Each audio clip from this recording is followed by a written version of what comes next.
ॐ भूर्भुवः स्वः तत्सवितुर्वरेण्यं भर्गो देवस्य धीमहि धियो यो नः प्रचोदयात्। ॐ चैतन्यं शाश्वतं शान्तं व्योमातीतं निरञ्जनं नादबिन्दुकलातीतं तस्मै श्रीगुरवे नमः। ॐ सद्गुरुचरणकमलेभ्यो नमः। वन्दे भगवतीं देवीं श्रीरामञ्च जगद्गुरुं पादपद्मे तयोः श्रुत्वा प्रणमामि मुहुर्मुहुः।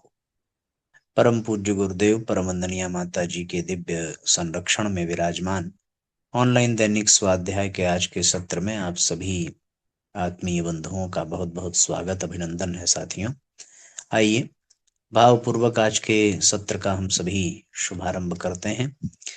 प्रारंभ के 15 श्लोक हम लोगों ने पढ़ लिए हैं। 12वें श्लोक तक भगवान ने अर्जुन से, चौथे से 10वें श्लोक तक भगवान ने अपने प्रभाव सामर्थ्य आदि का वर्णन किया है और उस प्रभाव को न मानने वालों का वर्णन भगवान 11वें और 12वें श्लोक में कर देते हैं। जो भगवान के प्रति अवज्ञा रखता है, अवजानन्ति माम मूढ़ा मानुषीम तनुमाश्रितिम परम भावम जानन्तो मम भूत महेश्वरम।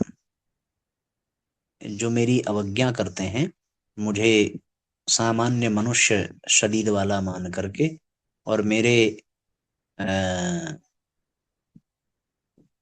परमम भावम परम स्वरूप को नहीं जानते कि मैं ही समूची सृष्टि का समस्त प्राणियों का ईश्वर हूं।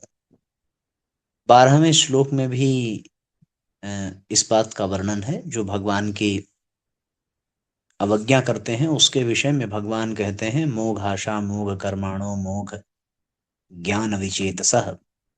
उनकी सारी आशाएं, उनके कर्म, उनका ज्ञान सब कुछ व्यर्थ हो जाता है।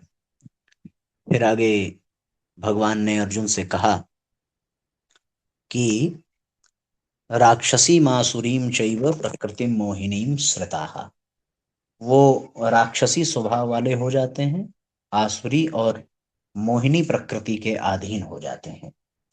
अब 13वें श्लोक से भगवान ने फिर बड़ी सुंदर बात ये कही कि जो भगवान की आज्ञा का पालन करते हैं उनके विषय में भगवान कह रहे हैं, महात्मा नस्तु माम पार्थ दैवीं प्रकृतिमाश्रिताः। दैवी प्रकृति के जो अधीन हैं,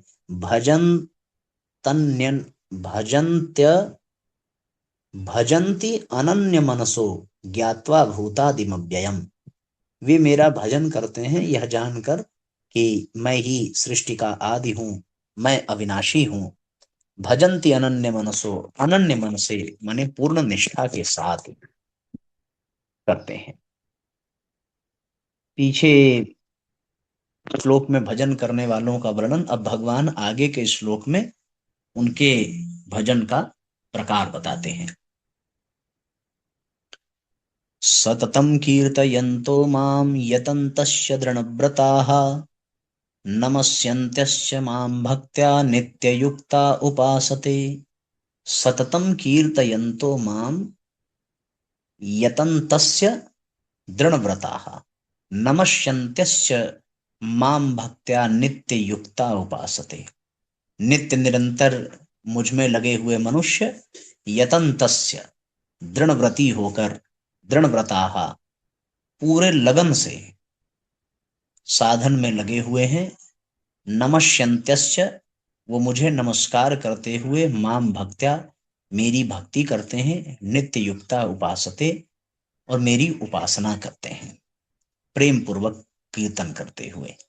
तो 14वें श्लोक में भगवान ने ये बता दिया साथियों कि भगवान का भजन करने वाले किस तरह से भगवान का भजन करते हैं।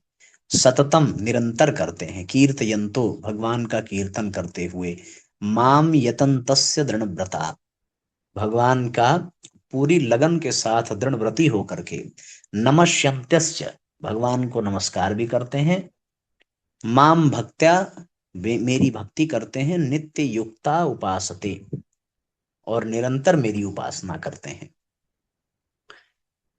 आगे भगवान कहते हैं अन्य तरीके के साधक भी हैं। अनित्य संसार से संबंध विच्छेद करके नित्य तत्व की तरफ चलने वाले कई प्रकार के साधक हैं। उनमें से भक्ति के साधकों का वर्णन पीछे के 2 श्लोकों में है, 14वें और 15वें श्लोक में। एक में भगवान कहते हैं महात्मानस्तु माम पार्थ दैवीं प्रकृतिमाश्रिताः। उसमें भगवान कहते हैं भजन्ति अनन्य मनसो ज्ञात्वा भूतादिमव्ययम्। और फिर 14वें श्लोक में भगवान ने कहा सततम कीर्तयन्तो माम यतन्तस्य ऋणव्रता। उसमें भगवान ने कहा भक्तों के विषय में। अब 15वें श्लोक में भगवान कहते हैं ज्ञान यज्ञेन चाप्यन्ते, ज्ञान यज्ञ के द्वारा यानी स्वाध्याय के द्वारा भी मुझे लोग भजते हैं। चाप्यन्ने च अपि, और दूसरे भी कई साधक, च अपि अन्य दूसरे साधक, यजंतो पूजन करते हुए, माम उपासते मेरी उपासना करते हैं, ज्ञान यज्ञ के द्वारा करते हैं। और अन्य उपासक भी हैं जो पूजन करते हुए, यजन करते हुए, एकत्वेन पृथक्त्वेन, एकत्वेन यानी एक ही भाव से, पृथक्त्वेन यानी अपने को पृथक मानकर, द्वैत अद्वैत के भाव से, बहुधा अनेक प्रकार से उपासना करते हैं। विश्वतो मुखम, चारों तरफ मुख वाले विराट रूप की, अर्थात संसार को मेरा विराट रूप मानकर सेव्य सेवक भाव से मेरी उपासना करते हैं। 15वां श्लोक, इसमें सब प्रकार के लोगों का वर्णन आ गया। पहला ज्ञान यज्ञेन चाप्यन्य यजंतो माम उपासते, पूजन करने वाले, ज्ञान यज्ञ वाले, एकत्वेन पृथक्त्वेन एक ही भाव से, और पृथक्त्वेन यानी स्वयं को अलग समझकर भी, बहुधा विश्वतो मुखम समूची सृष्टि की ओर मुख करने वाले परमात्मा का इस भाव से वो पूजन करते हैं। जब सभी उपासनाएं अलग अलग हैं तो फिर सभी उपासनाएं आपकी कैसी हुई, इस पर आगे के 4 श्लोक भगवान कहते हैं। 4 श्लोक, इसको हम लोग ध्यान से सुने, 16वां 17वां 18वां, क्योंकि सब उपासना अलग अलग है तो फिर सारी उपासना भगवान की ही कैसे है, इस पर आगे के 4 श्लोकों का वर्णन।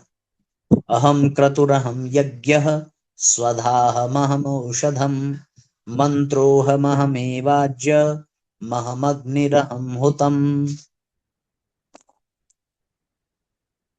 मैं हूं क्रतु, यज्ञ मैं हूं, स्वधा मैं हूं, औषध मैं हूं घृत, मैं हूं अग्नि, मैं हूं हवन रूप क्रिया भी। अहम वेद्यम, मैं ही जानने योग्य हूं। ऐसा भगवान ने 16वें श्लोक में कहा है। इसकी व्याख्या हम लोग सुने। 7वें अध्याय से 12वें अध्याय तक इस मध्यम खटक में भगवान ने अपनी भक्ति का, उपासना का वर्णन किया है, और उसमें अस्मत् अर्थात अहम मम मया मत आदि शब्दों का प्रयोग किया है। यहाँ 16वें श्लोक में तो अस्मत् अर्थात अहम शब्द का प्रयोग 8 बार किया गया है।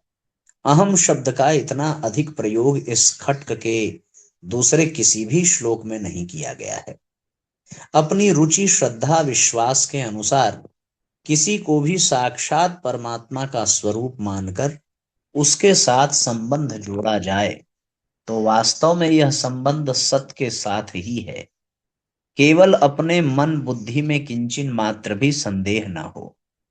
जैसे ज्ञान के द्वारा मनुष्य सब देश काल वस्तु व्यक्ति आदि में एक परमात्म तत्व को ही जानता है, परमात्मा के सिवाय दूसरी किसी वस्तु व्यक्ति घटना परिस्थिति क्रिया आदि की किंचिन मात्र भी स्वतंत्र सत्ता नहीं है, इसमें उसको किंचिन मात्र भी संदेह नहीं होता। ऐसे ही भगवान विराट रूप से अनेक रूपों में प्रकट हो रहे हैं, अतः सब कुछ भगवान ही भगवान है, इसमें अपने को किंचिन मात्र भी संदेह नहीं होना चाहिए। कारण कि यह सब भगवान कैसे हो सकते हैं, यह संदेह साधक को वास्तविक तत्व से मुक्ति से वंचित कर देता है और महान आफत में फंसा देता है। अतः यह बात दृढ़ता से मान ले कि कार्य कारण रूप से, अतः स्थूल सूक्ष्म रूप जो कुछ देखने सुनने समझने और मानने में आता है, वह सब केवल भगवान ही है। इस कार्य कारण रूप से भगवान की सर्वव्यापकता का वर्णन 16वें से 19वें श्लोक तक किया गया है। अहम क्रतुर अहम यज्ञः स्वधा अहम अहमौषधम। जो वैदिक रीति से किया जाए वह क्रतु है, वह क्रतु मैं हूं। जो पौराणिक रीति से किया जाए वह यज्ञ है, जिसको पंच महायज्ञ आदि स्मार्त कर्म कहते हैं, वह यज्ञ मैं हूं। पितरों के लिए जो अन्न अर्पण किया जाता है उसको स्वधा कहते हैं, वह स्वधा मैं हूं। उन क्रतु, यज्ञ और स्वधा के लिए आवश्यक जो शाकल्य है, अर्थात वनस्पतियां हैं, बूटियां हैं, तिल जौ छुहारा आदि औषध है, वह औषधि भी मैं ही हूं। मंत्रोह महमेवाज्य महमग्निरहम होतम। जिस मंत्र से क्रतु यज्ञ और स्वधा किए जाते हैं वह मंत्र भी मैं ही हूं। यज्ञ आदि के लिए गोघृत आवश्यक होता है, वह घृत भी मैं ही हूं। इस आहवनीय अग्नि में होम किया जाता है, वह अग्नि भी मैं ही हूं, और हवन करने की क्रिया भी मैं ही हूं। भगवान कितनी गजब बात कह रहे हैं। इस क्रतु भी भगवान, क्रतु यानी जो वैदिक परंपरा से किया जाए, स्मार्त पौराणिक परंपरा से किया गया यज्ञ भी भगवान, पितरों के निमित्त दिया गया भोजन भी भगवान, और यज्ञ भी भगवान। फिर उसके बाद इन क्रतु यज्ञ और स्वधा तीनों को करने के लिए जो शाकल्य इत्यादि है, घी है, वह भी भगवान है। भगवान कहते हैं जो मंत्र पढ़ा जा रहा है और जो उसको करने की विधि है वह भी भगवान ही है। पूर्ण रूपेण सब भगवान है। ये 16वां श्लोक है। अहम क्रतुर अहम यज्ञ, अहम क्रतु अहम यज्ञ, स्वधा अहम औषधम, स्वधा अहम औषधम। स्वधा भी मैं हूं और औषध भी मैं हूं, शाकल्य जिस औषधि से आहुति दी जाती है। अहम मंत्रो, मंत्र, मंत्रोहम आज्यम यानी घृत, मंत्रोहम अहमेवाज्यम, अहमग्निर अहम होतम। मैं अग्नि भी मैं ही हूं, होतम हवन रूपी क्रिया भी मैं ही हूं। गजब की बात है। यानी जो कुछ भी हम लोग कर रहे हैं सब भगवान है।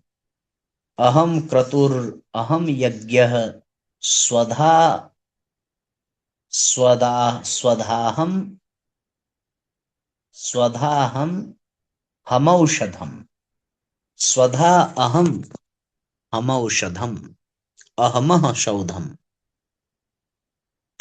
फिर मंत्र भी, मंत्रोहम, मंत्र भी मैं, अहमेवाज्यम अहमग्निरहम होतम।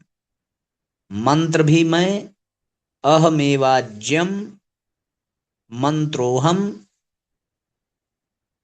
मेवाज्यम अग्निरहम होतम। मंत्र भी मैं, मेवाज्यम आज्याहुति के लिए घृत भी मैं, अहमग्निरहम जो अग्नि है वह अग्नि भी भगवान है। अहम होतम आहुति के लिए जो शाकल्य है, जो हवन की क्रिया है, वह भी भगवान ही है। 16वां श्लोक पूरा हुआ। 17वां श्लोक, पिताहमस्य जगतो माता धाता पितामहः वेद्यम पवित्रम ओंकार ऋक्साम यजुरेव च। वाह। पिता यानी भगवान, और क्या क्या है? वेद्यम पवित्रम ओंकार ऋक्साम यजुरेव च। वेदों की बताई हुई जो विधि है उसको ठीक तरह से जानना वेद्य है। तात्पर्य है कि कामना पूर्ति के लिए अथवा कामना निवृत्ति के लिए वैदिक और शास्त्रीय जो कुछ क्रतु यज्ञ आदि अनुष्ठान है किया जाता है, वह विधि विधान सहित सांगोपांग होना चाहिए।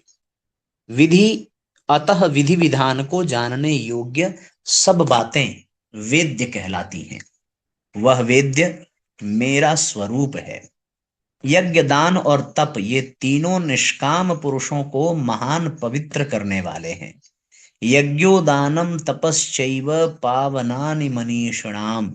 इनमें निष्काम भाव से जो हव्य आदि खर्च होते हैं वे भी पवित्र हो जाते हैं, और इनमें निष्काम भाव से जो क्रिया की जाती है वह भी पवित्र हो जाती है। यह पवित्रता मेरा स्वरूप है।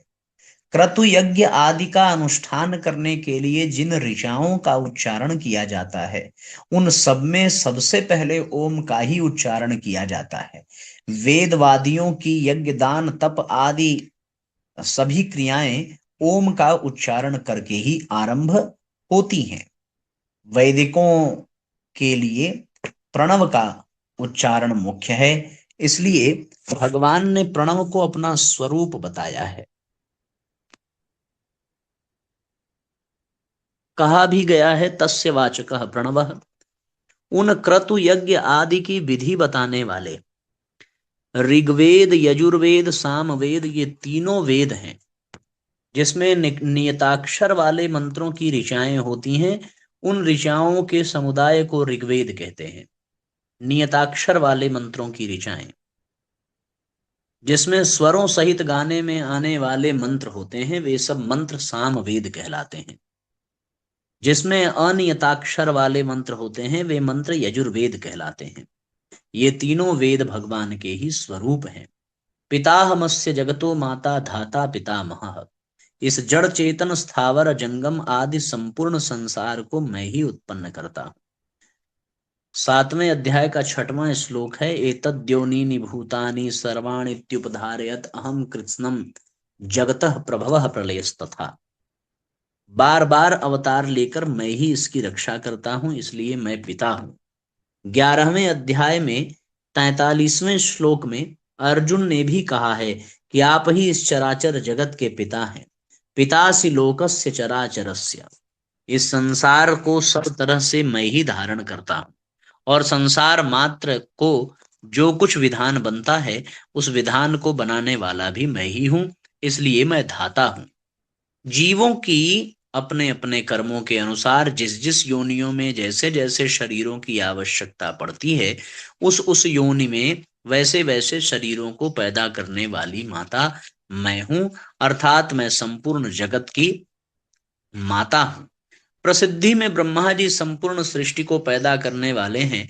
इस दृष्टि से ब्रह्मा जी प्रजा के पिता हैं। वे ब्रह्मा जी मेरे से प्रकट हुए हैं। इस दृष्टि से मैं ब्रह्मा जी का भी पिता हूं तो प्रजा का पितामह हुआ। अर्जुन भी भगवान को ब्रह्मा के आदिकर्ता ब्रह्मणोप्यादिकर्त्रे गतिर्भर्ता प्रभु साक्षी निवासः शरणम सुहृत। प्राणियों के लिए जो सर्वोपरि प्रापणीय तत्व है वह गति स्वरूप मैं ही हूं। संसार मात्र का भरण पोषण करने वाला भर्ता और संसार का मालिक मैं ही हूं। सब समय में सबको ठीक तरह से जानने वाला साक्षी मैं हूं। मेरे ही अंश होने से सभी जीव स्वरूप से नित्य निरंतर मेरे में ही रहते हैं, इसलिए उन सबका निवास स्थान मैं ही हूं। जिसका आश्रय लिया जाता है वह शरण अर्थात शरणागत वत्सल मैं ही हूं। बिना कारण प्राणी मात्र का हित करने वाला सुहृद अर्थात हितैषी भी मैं हूं। प्रभवः प्रलयः स्थानम निधानम बीजमव्ययम्। संपूर्ण संसार मेरे से ही उत्पन्न होता है और मेरे में ही लीन होता है। इसलिए मैं प्रभव और प्रलय भी हूँ, अर्थात मैं ही संसार का निमित्त कारण उपादान कारण हूँ। महाप्रलय होने पर प्रकृति सहित सारा संसार मेरे में ही रहता है, इसलिए मैं संसार का स्थान हूँ। संसार की चाहे सर्ग अवस्था हो चाहे प्रलय अवस्था हो, इन सब अवस्थाओं में प्रकृति, संसार, जीव तथा जो कुछ देखने सुनने समझने में आता है वह सब का सब मेरे में ही रहता है, इसलिए मैं निधान हूं। सांसारिक बीज तो वृक्ष से पैदा होता है और वृक्ष को पैदा करके नष्ट हो जाता है, परंतु ये दोनों ही दोष मेरे में नहीं है। मैं अनादि हूं, अर्थात पैदा होने वाला नहीं हूं, और अनंत सृष्टियां पैदा करके भी जैसा का तैसा ही रहता हूं, इसलिए मैं अव्यय बीज हूं। परिशिष्ट भाव है। जैसे ज्ञान की दृष्टि से गुण ही गुणों में बरत रहे हैं, गुणा गुणेषु वर्तन्ते, ऐसे ही भक्ति की दृष्टि से भगवान की वस्तु ही भगवान के अर्पित हो रही है। जैसे कोई गंगा जल से गंगा का पूजन करे, दीपक से सूर्य का पूजन करे, पुष्पों से पृथ्वी का पूजन करे, ऐसे ही भगवान की वस्तु से भगवान का ही पूजन हो रहा है। वास्तव में देखा जाए तो पूज्य भी भगवान है, पूजा की सामग्री भी भगवान है, पूजा भी भगवान है तथा पूजक भी भगवान है। लौकिक बीज तो खेती से पैदा होने वाला होता है, पर भगवान रूपी अलौकिक बीज पैदा होने वाला नहीं है। उससे भगवान ने 7वें अध्याय में अपने को सनातन बीज कहा है। सनातन बीज 10वें श्लोक में, बीजम माम सर्वभूतानां विद्धि पार्थ सनातनम, बुद्धिर बुद्धिमतामस्मि तेजस तेजस्विनामहम। अब यहाँ भगवान अपने को अव्यय बीज बताते हैं। बीज अव्ययम, कारण कि लौकिक बीज तो अंकुर पैदा करके नष्ट हो जाता है, पर भगवान रूपी अलौकिक बीज अनंत ब्रह्मांड पैदा करके भी ज्यों का त्यों रहता है, उसमें किंचन मात्र भी विकार नहीं होता। तात्पर्य है कि भगवान संपूर्ण जगत के आदि में भी रहते हैं और अंत में भी रहते हैं। जो आदि और अंत में रहता है वही वर्तमान में भी रहता है, यह सिद्धांत है। जैसे अनेक तरह की चीजें मिट्टी से पैदा होती हैं, मिट्टी में ही रहती हैं और अंत में मिट्टी में ही मिल जाती हैं, ऐसे ही संसार मात्र के जितने भी बीज हैं वे सब भगवान से ही पैदा होते हैं, भगवान में ही रहते हैं और अंत में भगवान में ही लीन हो जाते हैं। तात्पर्य है कि सांसारिक बीज तो उत्पन्न होकर नष्ट हो जाते हैं, पर भगवान रूपी अविनाशी बीज आदि मध्य और अंत में ज्यों का त्यों रहते हैं। अतः वर्तमान में संसार रूप से भगवान ही हैं, भगवान के सिवाय कुछ नहीं है।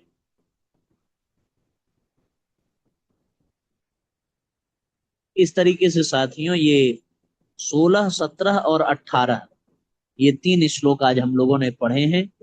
सब कुछ बहुत सरल, बहुत स्पष्ट है।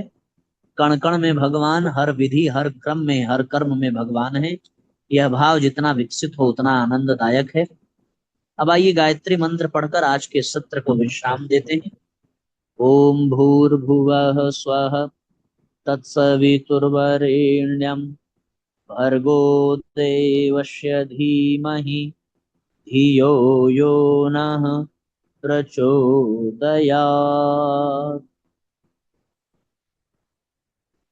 सभी आत्मीय बंधुओं को बहुत बहुत प्रणाम, सबका बहुत मंगल हो साथियों। आज के लिए इतना ही। जय राम जी की शुभ रात्रि।